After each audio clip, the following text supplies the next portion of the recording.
Hi friends, പുതിയൊരു വീഡിയോയിലേക്ക് എല്ലാ കൂട്ടുകാർക്കും വീണ്ടും സ്വാഗതം. അപ്പോൾ ഇന്ന് ഞാൻ വന്നിട്ടുള്ളത് നമുക്കൊക്കെ ശല്യക്കാരായിട്ടുള്ള പാറ്റയെയും പല്ലിയെയും അതുപോലെ തന്നെ എലി, പെരിച്ചാഴി ഇവരെയൊക്കെ ഓടിക്കാനായിട്ടുള്ള ഒരു അടിപൊളി ടിപ്പായിട്ടാണ് കേട്ടോ ഇന്ന് ഞാൻ വന്നിട്ടുള്ളത്. കൂടെ തന്നെ ഒന്ന് രണ്ട് കുഞ്ഞു കിച്ചൺ ടിപ്സ് ഞാൻ ഇന്നത്തെ വീഡിയോയിൽ ഉൾപ്പെടുത്തിയിട്ടുണ്ട്. അപ്പോൾ നമുക്ക് വീഡിയോയിലേക്ക് പോയാലോ. അപ്പോൾ നമുക്ക് ഫസ്റ്റ് ടിപ്പ് നോക്കാം. നമ്മൾ ഉള്ളിയൊക്കെ വാങ്ങിച്ച് ഇതുപോലെ സ്റ്റോർ ചെയ്ത് വെക്കാറുണ്ടല്ലേ. അപ്പം കൂടുതലൊക്കെ വാങ്ങിച്ച് വെക്കുന്ന സമയത്ത് ചിലപ്പോൾ കുറച്ച് ദിവസം കഴിയുമ്പോൾ അതിനുള്ളിൽ ഈച്ച അല്ലെങ്കിൽ പുഴുക്കളൊക്കെ ഉണ്ടാവാൻ അത് അഴുകിപ്പോകാനുള്ളൊരു ചാൻസ് ഉണ്ട്. അപ്പോൾ അങ്ങനെ വരാതിരിക്കാൻ വേണ്ടി നമുക്ക് ചെയ്യാൻ പറ്റുന്ന ഒരു ടിപ്പാണ്. ഇതുപോലെ നമ്മുടെയൊക്കെ വീടുകളിൽ എന്തായാലും പൊടിയുപ്പ് ഉണ്ടാവില്ലേ. അപ്പോൾ ഈ ഉപ്പ് നമ്മൾ ഇതുപോലെ അതിൻ്റെ ഇടയിലൊക്കെ ഇതുപോലെ ഒന്ന് ഇട്ട് കൊടുക്കുക. എല്ലാ ഭാഗത്തും ആകുന്ന രീതിയിൽ ഒന്ന് ഇട്ട് കൊടുക്കുക കേട്ടോ. ഇതിൻ്റെ ഇടയിലും സൈഡിലും എല്ലാ ഭാഗത്തും നന്നായിട്ടൊന്ന് ഇട്ട് കൊടുക്കുക. അതിന് ശേഷം ഒന്ന് ഇതുപോലെ ഒന്ന് ഇളക്കി മിക്സ് ആക്കി ഇട്ട് കൊടുക്കുക കേട്ടോ. അങ്ങനെ വെക്കുകയാണെങ്കിൽ നമുക്ക് നമ്മുടെ ഈ ചെറിയ ഉള്ളി കേടുകൂടാതെ എത്ര ദിവസം വേണേലും ചീഞ്ഞോ അഴുകിയൊന്നും പോകാതെ ഈച്ചയോ പ്രാണിയോ ഒന്നും കയറാതെ തന്നെ ഇതുപോലെ നല്ല ഫ്രഷായിട്ട് വെച്ചിട്ട് നമുക്ക് എത്ര ദിവസം വേണേലും യൂസ് ചെയ്യാൻ പറ്റും. അപ്പോൾ നല്ലൊരു ടിപ്പാണ്, എല്ലാവരും ട്രൈ ചെയ്ത് നോക്കണേ. അടുത്ത ടിപ്പ് നോക്കാം. നമ്മളിതുപോലെ മഞ്ഞളൊക്കെ പൊടിച്ചിട്ടൊക്കെ കുറച്ച് ബൾക്കായിട്ടൊക്കെ വാങ്ങിച്ച് വെക്കുന്ന സമയത്ത് ചിലപ്പോൾ അതിനകത്ത് പ്രാണികൾ കയറാനും പൂപ്പൽ പിടിക്കാനുള്ള സാധ്യതയുണ്ട്. പ്രത്യേകിച്ച് ഇപ്പം മഴയൊക്കെ ആയതുകൊണ്ട് തന്നെ പെട്ടെന്ന് പൂപ്പലൊക്കെ വരാനുള്ളൊരു സാധ്യതയുണ്ട്. അപ്പം അങ്ങനെ വരാതിരിക്കാൻ വേണ്ടി ഇതുപോലെ നമ്മൾ 2 വറ്റൽമുളക്, ഇതിപ്പോൾ ചെറിയ ബോട്ടിലാണ് ഞാൻ കാണിക്കുന്നത്. കൂടുതൽ ബൾക്കായിട്ടൊക്കെ വാങ്ങിച്ച് വെക്കുന്നവർ ഇതുപോലെ 2 വറ്റൽമുളക് അതിൻ്റെ ഉള്ളിലിട്ട് വെക്കുകയാണെങ്കിൽ ഈ മഞ്ഞൾപ്പൊടി പൂപ്പൽ പിടിക്കുകയോ അതുപോലെ ഈച്ചയോ പ്രാണിയോ ഒന്നും കയറാതെ സൂക്ഷിച്ച് വെച്ച് നമുക്ക് യൂസ് ചെയ്യാൻ പറ്റും. അപ്പോൾ നല്ലൊരു ടിപ്പാണ് കേട്ടോ, അതൊന്ന് ട്രൈ ചെയ്ത് നോക്കണേ. ഇത് നമുക്ക് അടുത്ത ടിപ്പ് നോക്കാം. നമ്മളെല്ലാവരും കുക്കർ യൂസ് ചെയ്യുന്നവരാണല്ലേ. അപ്പോൾ കുക്കറിൽ നമ്മൾ എന്തെങ്കിലുമൊക്കെ വെച്ചിട്ടുണ്ടെങ്കിൽ ഇതുപോലെ വിസിലടിക്കുന്ന സമയത്ത് അതിൻ്റെ ആ വെള്ളമെല്ലാം പുറത്തേക്ക് ചാടി നമ്മുടെ കുക്കറും അതുപോലെ ഗ്യാസ് സ്റ്റോപ്പിൻ്റെ മുകളും കൗണ്ടർ ടോപ്പ് ഒക്കെ വൃത്തികേടാവുമല്ലേ. അപ്പോൾ അങ്ങനെ വരാതിരിക്കാൻ വേണ്ടി ഇതുപോലെ നമ്മൾ തിരികെയൊക്കെ എല്ലാവരും കയ്യിലുണ്ടാവും. ഒരു തിരികെ ഇങ്ങനെ വെച്ച് കൊടുത്താൽ മതി കേട്ടോ. അത് പുറത്തോട്ടൊന്നും വെള്ളം ചാടി നമ്മുടെ ഗ്യാസ് സ്റ്റോപ്പൊന്നും വൃത്തികേടാവത്തില്ല. ഇനി നമുക്ക് അടുത്ത ടിപ്പ് നോക്കാം. ഞാനിവിടെ ഒരു സവോളയുടെ പകുതിയാണ് കേട്ടോ എടുത്തിരിക്കുന്നത്. അത് ഞാനൊരു മിക്സിയുടെ ജാറിലേക്ക് ഇട്ട് കൊടുക്കുന്നുണ്ട്. ഒന്ന് കട്ട് ചെയ്തിട്ട് ഇട്ട് കൊടുക്കുക.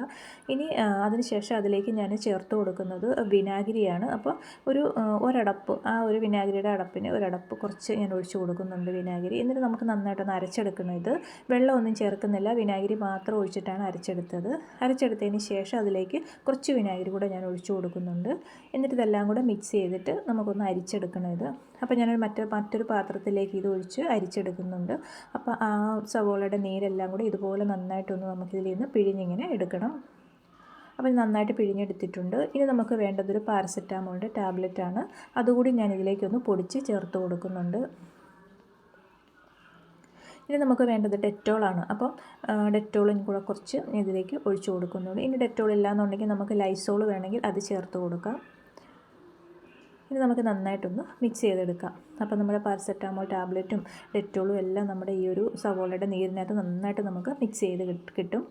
വിനാഗിരിയും എല്ലാം കൂടി ചേർന്നേക്കുന്നതുകൊണ്ട് നല്ല എഫക്റ്റീവായിട്ടുള്ളൊരു സൊല്യൂഷനാണ് കേട്ടോ. പാറ്റയും പല്ലി എലിയൊക്കെ ഓടിക്കാനുള്ള അടിപൊളി ഒരു സൊല്യൂഷനാണ്.